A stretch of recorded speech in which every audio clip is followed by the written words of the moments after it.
Saludamos a continuación a Luciano Mondino, magíster en política internacional. Luciano, bienvenido a NTN24. Hola, qué tal, Nicolás? Buenas tardes. Gracias por la invitación. A ti por estar con nosotros, Luciano. ¿Habrá mañana fiesta en Israel? Y te lo pregunto porque seguro va a dejar esta jornada un sabor agridulce, porque las imágenes que veremos de los secuestrados previsiblemente pues van a empañar el corazón, porque veremos en sus rostros, como lo hemos visto en las anteriores liberaciones, esa cicatriz de esa barbarie de los terroristas de Hamás con estos 2 años de secuestro, y previsiblemente también sus cuerpos nos mostrarán la tragedia de este horror. Sí, queda todavía una noche muy larga. Recordemos que en Israel ya es pasada la medianoche, ya es día 13 de octubre. Hoy se espera la liberación de 20 secuestrados, de los 48 que hay en la Franja de Gaza, todavía secuestrados desde el 7 de octubre del 2023. Y mira, Nicolai, te doy un dato que creo que nos ayuda a dimensionar realmente lo que significa gran parte del drama y el trauma nacional que implica la cuestión de los secuestrados en Israel. De los 20 que serían liberados mañana, 18 son civiles. Es decir, un 90% de esos secuestrados liberados son padres, hijos, hermanos, familias que estaban el 7 de octubre del 2023 durmiendo en sus casas después de pasar el Shabbat, que es el día más sagrado de la semana para el pueblo judío, y una fiesta muy importante que era Simchat Torah.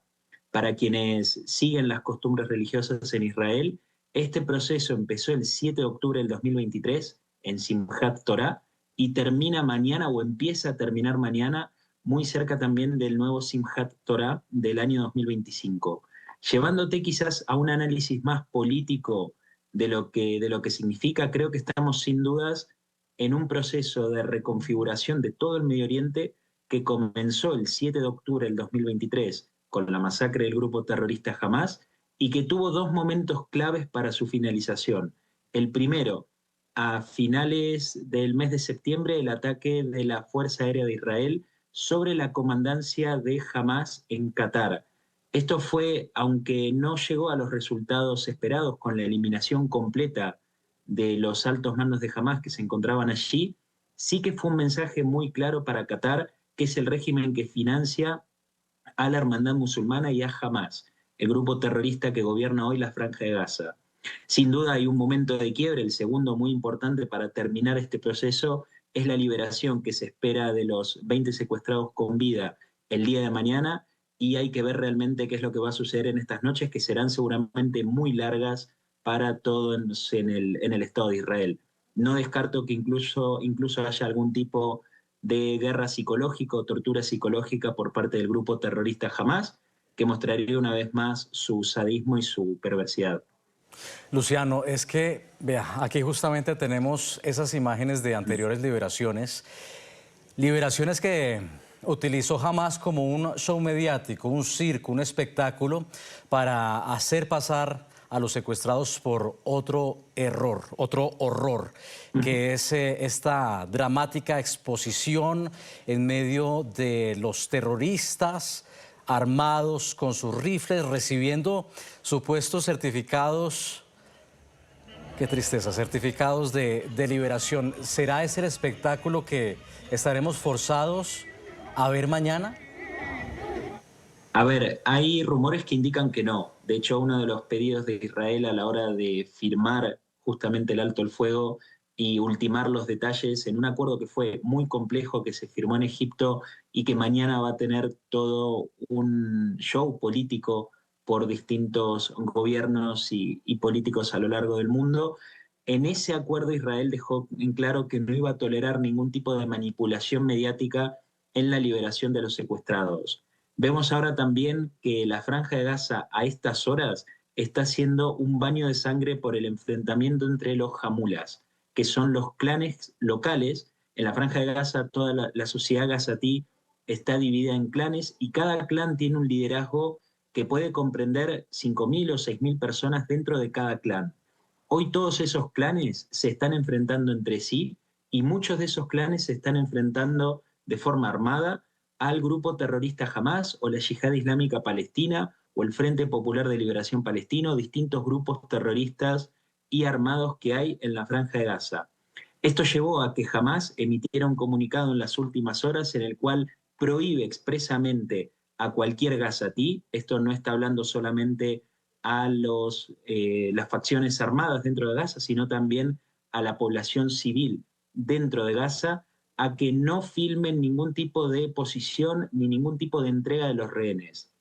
Aquí obviamente no es porque jamás quiera preservar la integridad física y mental de los secuestrados a la hora de su liberación. De hecho, en estos 2 años es jamás el único responsable de la degradación física y moral y también mental y psicológica de más de 250 personas que secuestró el 7 de octubre, sino que lo hace por una razón, que es lo que a mi juicio te podría adelantar a día de hoy. Creo que Hamás está muy preocupado porque las fuerzas de defensa de Israel no revelen gran parte de la ubicación en la cual estuvieron los secuestrados cautivos durante más de 2 años en medio de la campaña militar del ejército de Israel dentro de la Franja de Gaza, y que deje posibilidad y casi las cartas sobre la mesa al ejército de Israel para retomar los ataques contra el grupo terrorista Hamás una vez que todos los secuestrados con vida sean liberados. Hay que entender que este acuerdo de alto el fuego empieza ahora con la liberación de los secuestrados, pero luego tiene 2 etapas que son cruciales. Una etapa que es la desmilitarización de Hamás, es decir, que el grupo terrorista deponga las armas, y una tercera etapa que vendrá muy posterior en el tiempo, cuando la Franja de Gaza sea reconstruida económica y también políticamente. Respecto a la segunda, solo te voy a decir que tengo muchas dudas, no si jamás se va a desmilitarizar o no, jamás se va a desmilitarizar porque es un objetivo claro de las fuerzas de defensa de Israel y todo el estamento político y militar. Si no, la duda está si lo va a hacer de forma voluntaria o lo va a tener que hacer mediante una campaña militar por parte de Israel, que seguramente se reinicie por el lado de la Fuerza Aérea, y veremos si termina o no en una nueva intervención terrestre por parte del ejército de Israel. Yo quiero continuar con este panorama tan amplio que nos has ofrecido, Luciano, con la transición que va a haber en Gaza, con la nueva administración que por lo menos en el papel entraría a operar en la franja. Y te lo pregunto porque si me dices que en este momento están teniendo lugar estos combates, estos enfrentamientos, y si pensamos lo que ha sido estos años de administración de los terroristas de Hamás, sometiendo a la población civil también bajo su yugo, entonces, ¿qué debemos esperar ahora si ya ahora mismo hay combates como dices? Mira, es muy difícil de responder a ciencia exacta quién se va a hacer cargo de la Franja de Gaza. Hoy lo que tenemos es a la Liga Árabe, incluido también Qatar, que están diciendo que no van a poner un pie en la Franja de Gaza si jamás no es desmilitarizado, es decir, si jamás no depone las armas. Este objetivo también coincide con los intereses del Estado de Israel, que tiene muy en claro 2 objetivos principales: la eliminación y el derrocamiento de Hamás y la vuelta a casa de los secuestrados. El segundo se estaría por cumplir, una parte de ellos en las próximas horas, y queda la cuestión de la desmilitarización de Hamás, retomando un poco lo que decía hoy, si será de forma voluntaria o a través de la fuerza militar del ejército de Israel. Luego hay actores que quedan casi corridos al margen en lo que es la reestructuración de Gaza. La Unión Europea queda totalmente afuera, al igual que las Naciones Unidas, un organismo que debería haber velado por la seguridad de Israel y de los israelíes que fueron masacrados el 7 de octubre. De hecho, Naciones Unidas era muy consciente de que jamás estaba convirtiendo a la Franja de Gaza con el dinero de la ayuda humanitaria en una plataforma de terrorismo para planificar el 7 de octubre. En las últimas horas se conoció un documento del liderazgo de Hamás que hablaba de cómo el batallón 8200 tenía que proceder, que era un batallón de Hamás, tenía que proceder el 7 de octubre de alguna forma llevando a cabo las peores atrocidades contra los civiles israelíes. Naciones Unidas era muy consciente de todo esto, sin embargo, no solo no ha hecho nada por evitarlo, sino que muchas veces fue también parte activa del problema. Con esto te quiero decir, la Franja de Gaza a día de hoy está en un limbo, no solo en un limbo jurídico que es el estatus clásico que tiene la Franja de Gaza a día de hoy, sino también que no hay un liderazgo claro que vaya a considerar el gobierno de la Franja de Gaza con una autoridad palestina muy corrompida y muy corroída también desde dentro, y con un Hamas que va a intentar quedarse como una organización armada dentro de Gaza, pero con muy poca incidencia en el gobierno del territorio. Ya no vuelvo contigo. Al parecer, el mandatario estadounidense ha declarado el fin de la guerra dentro del Air Force One una vez este despegó, y es lo que están reportando en este momento la prensa internacional. Más temprano, el primer ministro de Israel, Benjamin Netanyahu, había asegurado que la lucha no había acabado, que la lucha continuaba. ¿Se puede declarar la guerra en Gaza como terminada? Es muy difícil por lo que estábamos comentando hoy. Hay todavía dos grandes puntos que están en el interrogatorio si se van a concretar o no. Y uno de esos puntos, que es justamente la desmilitarización de la Franja de Gaza y de Hamas, es un objetivo irrenunciable para Israel. Por una sencilla razón, Israel entiende, en esto todo su estamento político y de seguridad, que con Hamas sobreviviendo en la Franja de Gaza, o bien como una organización armada, o bien como el gobierno de este territorio, no es posible brindar garantías a las poblaciones del sur de Israel, a los kibutzim, que fueron atacados el 7 de octubre del 2023, para que puedan volver a vivir como hasta ese momento. Hay familias que han sido desplazadas a partir de la masacre de Hamas del 7 de octubre, es decir, que se tuvieron que ir hacia las zonas del centro de Israel o a otras zonas del sur, justamente por la peligrosidad que implica a día de hoy estar cerca de la Franja de Gaza, del territorio que hasta hace muy poco controlaba el grupo terrorista Hamas y que hoy está en un proceso de transformación entera. Es muy difícil que Jerusalén renuncie a esto.